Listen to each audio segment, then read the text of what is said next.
Hi and welcome to another episode of The Fuse. I'm Liz Hayward, I'm the content strategist at Marketing Fusion. We're a content marketing agency specialising in working with B2B tech brands who want to engage audiences with high value content and high impact campaigns. And in The Fuse hot seat today, we have Dean Lindsay. Hi Dean. Hi. Dean is a senior customer marketing, customer advocacy professional. Some of you might have seen him on the speaker circuit over the last couple of months as he's been at loads of events.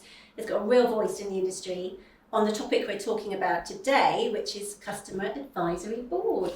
Thanks for having me. Oh, it's an absolute pleasure. Thank you for taking time out of your marathon training to be with us. No problem. So Dean, could you give us a bit of an overview about your experience and your background? So for about the last 8 years, I've worked in B2B SaaS, focusing on customer marketing, product marketing, and I guess putting the customer front and center in messaging and learning from them. So I'm going to just jump in here, Dean, and say, why customer advisory boards? Can you give us the reason for being behind this? I think customer advisory boards give a business a real opportunity to learn about their customers, to get them to buy into their product roadmap, to show future messaging, to see what could work, what might not work. And I guess to ensure that in terms of the company's future track, aligns with their customers, their strategic customers, whether they be small, medium or large enterprises, to ensure that they're on the right path as an organization and that it aligns with those organizations' futures as well. How would you go about creating this platform for your customers to have a voice and interact with each other? I'm thinking lead times, preparation, considerations. What are the sort of building blocks that you think people need to get in place? I think the first thing is, what do you want to learn from your customers? So, almost setting up a mission statement. What do you want to know? What do you want to learn? And then after that, you then want to sort out who exactly you want in the room. So what industries, what size, what type of strategic customers do you want that are on your existing base? And then after that, I guess it's learning about how you recruit them, reaching out, engaging with your CSMs, your account managers to ensure the relationship's in a good place, things like that. And who's the key stakeholder that you're wanting. So what type of job titles are you wanting in the room as well? After that, you then begin your recruitment, setting your agenda, what topics you wanted to speak about, what you wanted to present to them. Because what's also important is that it's topics that are important to them. So it's not just you as a business telling them, this is what's coming up. It's very much thought leadership. They get a lot from learning from peers. And I would say runtime, if you want to do it face to face, I would say you want a runtime of at least around 14 weeks to allow 2 weeks for recruitment and then 3 months of preparation. Doing those exploratory calls with the customers, getting C-level buy-in, getting people to present, creating content, and also just working on exactly how the logistics of an in-person event will work.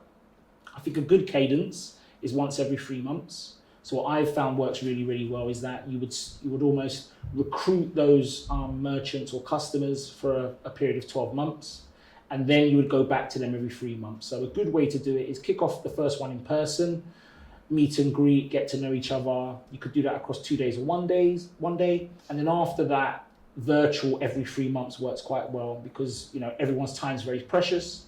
So it's important that those other follow-on sessions are smaller and lighter and work for them. Wow, so it sounds like it's a big job, right? It is. So it's a big investment in terms of your time, your planning, all that customer interaction that you need to arrange. How can you make sure that you maximise the value from that event afterwards? What comes next? I think what's important, but it's sometimes a contentious subject, is to record that session, whether it be an audio recording only, or the virtual sessions, to record those. I think to get their buy-in is just to ensure that this is for internal use only. So you're able to get the transcribe from a virtual video conferencing software, or alternatively, when you're doing it in person, you're either recording via Zoom in the background or an alternative, or just recording the audio. So I think what works well is that you advise them it's Chatham House rules, it's for internal use only. just to make sure that you're getting those really great pieces of verbatim from your customers directly, as opposed to doing it with notes. Notes can be very challenging, and you do miss out on a lot. So I would say to really try and, in a nice, softly way, just advise customers you're going to be recording, it's internal use only. If we were to use anything externally, it would be completely anonymized. So I think that's an important one, because you want to ensure that they're able to share their own opinions. This is a question that definitely came up when I saw you speaking earlier in the year. People will want to know, how do you encourage your customers to engage with something like this? How can you get their buy-in? I think it's important that it's topics that they want to talk about as well. So you also want to be thinking 25% we're showing them product roadmap and what's coming up, which excites them as well. But also to have those exploratory calls with the customers to say, you know, what's front of mind for you in terms of your industry? What keeps you up at night? So that you're able to ensure that it's topics that are close to them, so that when you're engaging with that group, you know that, okay, there's a couple of topics that cover everyone, and there's some topics that might cover some, and then, you know, others that cover others. So I think what you can also do as well is that you can also, you know, during session is almost break out into two groups. One session being focused on, you know, the 6 members that, you know, want to talk about something that's specific to them, and the other 6, something that's relevant to their industries or roles. So in terms of the number of people you want in a council, I think in attendance you want around 12 people that are your go-to customers or merchants. And I think what you want to be having is a group of around about 15 to 18. Everyone's time's precious. When you put a date out there, one thing could happen on the day. Alternatively, someone might be away on PTO or have work commitments that they can't get away from.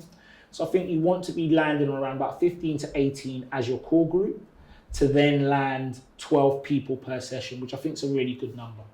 So customers and merchants really want to be part of a council because it gets them that access to the C-suite. And I think it gives them access to have those off-cuff conversations as well that they might not be able to do on a day-to-day or on a regular basis. And I think they really, really take a lot from that, because I think when you do that, you know, it shows that what you're trying to do is very, very serious. You're getting them access to, you know, your leaders. And I think that also helps them open up as well in terms of sharing what they're doing and sharing their candid thoughts, because sometimes, you know, although you want that positive feedback, sometimes getting that candid feedback on something that, you know, you might have not considered is important, or something that may not work as well as you thought, so that you're able to pivot and change direction.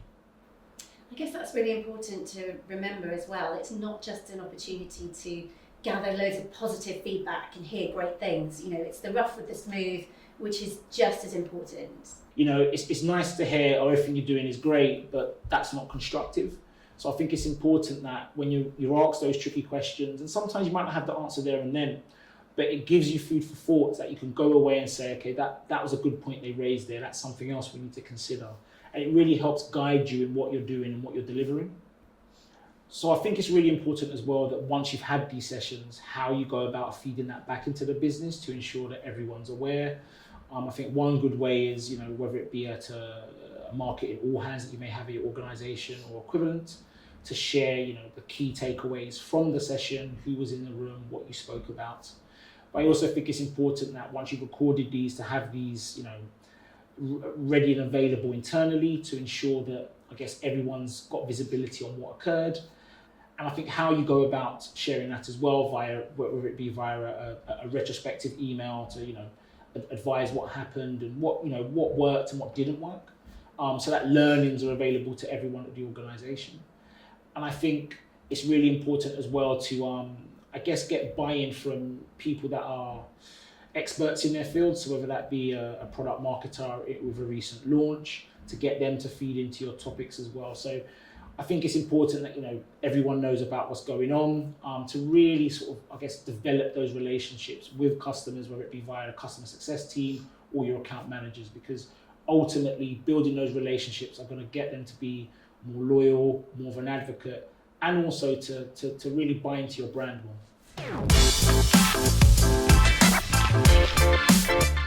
So Dean, what would be your top 3 takeaway tips for someone who wanted to set up a customer advisory board in their company? I think the first thing is to structure why you're doing it. I think that it needs to ensure that it's rolling into your organisation's principles and mission statement to ensure that it's going to get the right outcomes for your business.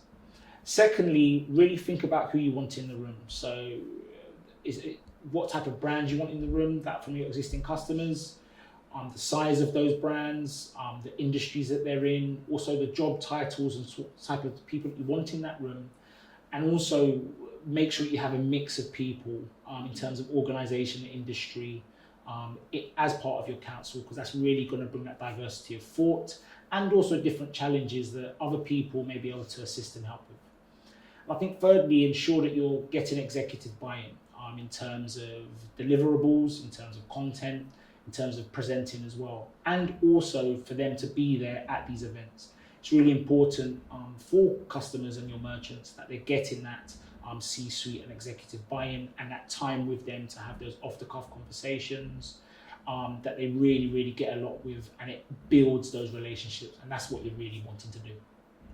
Fantastic. Dean, thank you so much for joining us on The Fuse. It's been really, really interesting. It's been a pleasure. Thank you. Thank you.